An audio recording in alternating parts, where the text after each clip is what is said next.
Among those, you had a history professor at Maryville College in Tennessee who wrote, "I have criticized Elon Musk many times for letting neo-Nazis pollute this platform, but this gesture is not a Nazi salute. This is a socially awkward autistic man's wave to the crowd where he says, 'My heart goes out to you.'" As well as seeing the opinion editor at Newsweek who posted, "As a person with a strong track record of criticizing Elon Musk, I feel extremely confident asserting that this was not a Nazi salute. Elon Musk is a friend to the Jews. This is a man with Asperger's exuberantly throwing his heart to the crowd. We don't need to invent outrage." You also had right-leaning outlets like Fox News painting this whole thing as false liberal outrage. But also, most notably, you have the previously mentioned ADL, right, the Anti-Defamation League, which has long been a leading source in interpreting and defining hate speech, arguing this was not, in fact, a Nazi salute, with them posting a statement reading, "This is a delicate moment. It's a new day, and yet so many are on edge. Our politics are inflamed, and social media only adds to the anxiety." It seems that Elon Musk made an awkward gesture in a moment of enthusiasm, not a Nazi salute. But again, we appreciate that people are on edge, with them then adding, "In this moment, all sides should give one another a bit of grace, perhaps even the benefit of the doubt, and take a breath. This is a new beginning. Let's hope for healing and work toward unity in the months and years ahead." Then you also had a ton of people slamming the ADL for their response, and that included major names like Representative Alexandra Ocasio-Cortez, with AOC posting, "Just to be clear, you are defending a Hail Hitler salute that was performed and repeated for emphasis and clarity." Continuing, "People can officially stop listening to you as any sort of reputable source of information now. You work for them. Thank you for making that crystal clear to all." You also had political commentator Hassan Piker getting into the mix, sharing a tweet with screenshots of the gesture and the ADL's response and writing, "Come on, man," with Hassan to a certain degree also becoming part of the story because the video where he saw the gesture and reacted to it went massively viral. Did he just sig Heil?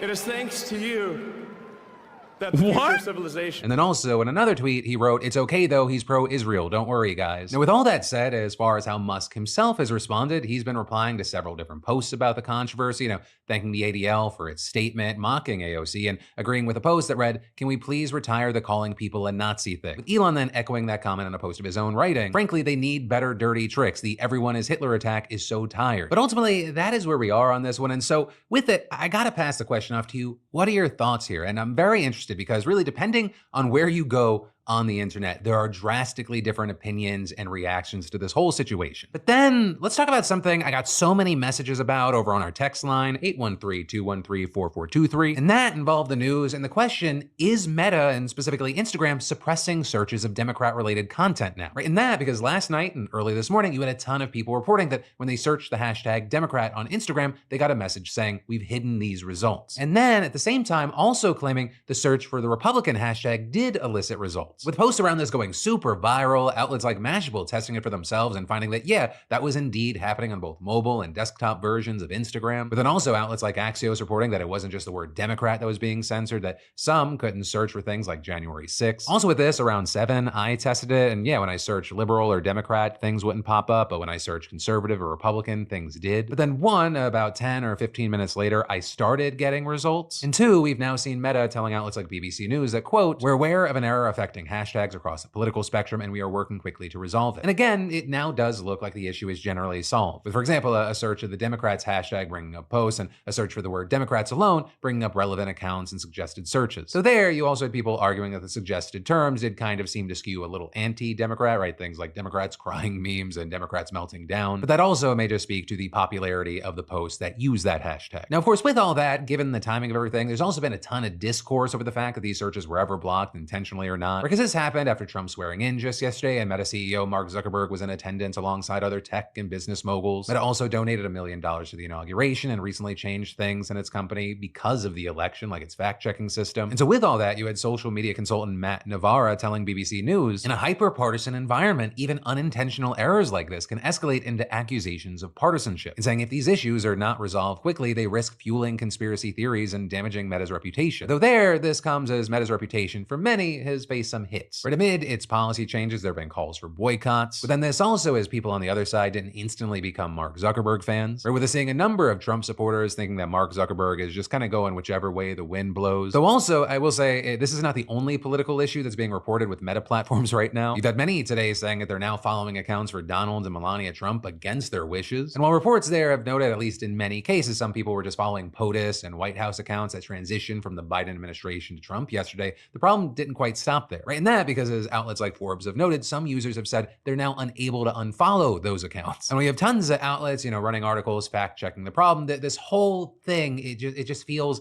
like a mess and it adds fuel to the fire. And then we'll get back to more news in just a moment, but in 2025, I'm even more committed to creating better daily habits, small changes that over time build a better me. And among those is a new concept called action-based investing. Right? A simple yet powerful concept where you invest in companies you already spend with, and thanks to today's sponsor, Griffin, it's now possible. Because Griffin is the first investing app designed around your life where every purchase automatically becomes an opportunity to grow with brands that you use daily. Like coffee at Starbucks, you now own Starbucks stock. Shop Amazon, you're an Amazon shareholder. Whether you're a seasoned investor or just getting started, Griffin lets you stock where you shop effortlessly with as little as $1. Right, well, I eventually bought it. I wish I had bought Apple stock when I got my first iPhone. So with Griffin, I'll never miss out again. Plus, the app's totally customizable. You link your favorite cards, set a weekly limit, and you're ready to start. Starting at just $3 per month, Griffin's membership makes investing effortless and personalized. So head to griffindefranco.com and use code PHILD5 for $5 towards your new favorite habit. Plus, if you do so before February 1st, you're automatically entered for a chance to win $1,000. Just scan the QR code or head to griffindefranco.com and enter PHILD5 today. But then, jumping back into the news, it is the second day of the second Trump presidency, and as expected, there is already too much we need to talk about. Because while more is obviously coming, he reportedly issued 26 executive orders, 12 memoranda, and 4 proclamations on his first day back in the Oval Office. And so where we'll start is with where he started, with a single order revoking 78 Biden-era executive actions. With those having dealt with everything from racial and gender discrimination to immigration, healthcare, climate change, and virtually any other issue you could imagine. And along with that, you had him signing an order stopping executive departments and agencies from proposing or issuing new rules until someone directly appointed or designated by Trump has a chance to approve of them. With all of that sort of meant to start clearing the way for Donald Trump to begin issuing and implementing his own agenda, which notably included potentially going after the Biden administration. Because we also saw him issuing an executive order to have the Attorney General and Director of National Intelligence review the activities of law enforcement and intelligence agencies over the past few years, with them accusing the Biden administration of targeting individuals who voiced oppositions to its policies, including by, quote, ruthlessly prosecuting more than 1,500 individuals associated with January 6th. And with that, saying it is now the policy of the U.S. to, quote, correct past misconduct by the federal government related to the weaponization of law enforcement and the weaponization of the intelligence community. And with that, we saw Donald Trump already taking some of the first steps there, with him issuing sweeping pardons or otherwise granting some form of clemency to those involved in the insurrection, including rioters who violently attacked police. With many, both people and publications, highlighting people like, for example, the leader of the Proud Boys, who was serving a 22-year prison term after being convicted of seditious conspiracy, which was definitely something that stood out, as that was the longest sentence that was handed down against any of the nearly 1,600 people who were charged in connection with January 6th. But then, moving forward, we're going to break down the rest of Trump's day one policies by category. And so here, let's start talking about a few of the executive actions affecting federal workers. Right? And in general, these are the ones roughly aimed to make good on Trump's promises to dismantle the deep state, drain the swamp, or improve government efficiency. So we saw, for example, he ordered a freeze on the hiring of federal civilian employees, with that one stating that the heads of executive departments and agencies shall seek efficient use of existing personnel and funds to improve public services and the delivery of these services. But also, notably, the order does not apply to military personnel or what was described as positions related to immigration enforcement, national security, or public safety. You also then had Trump making the action to end remote work policies and ordering federal workers back to the office full time, as well as one granting top secret security clearances to White House staff without going through traditional vetting procedures. And then one of the most significant things here is that it reclassifies thousands of federal employees, strips them of protections, and makes them easier to fire. Right? And according to the White House here, it's about restoring accountability. And actually, with that, it's an amended and updated version of an executive order that Trump signed back in 2020, establishing a new Schedule F employment category for federal employees. Right? In that new category, it increases the president's power to remove civil servants, people who notably have historically been shielded from shifts in administrations. Though also with that, last time Biden actually took office and repealed the order before the Trump administration had a chance to implement it, which is why since then it's been long on the conservative wish list, which,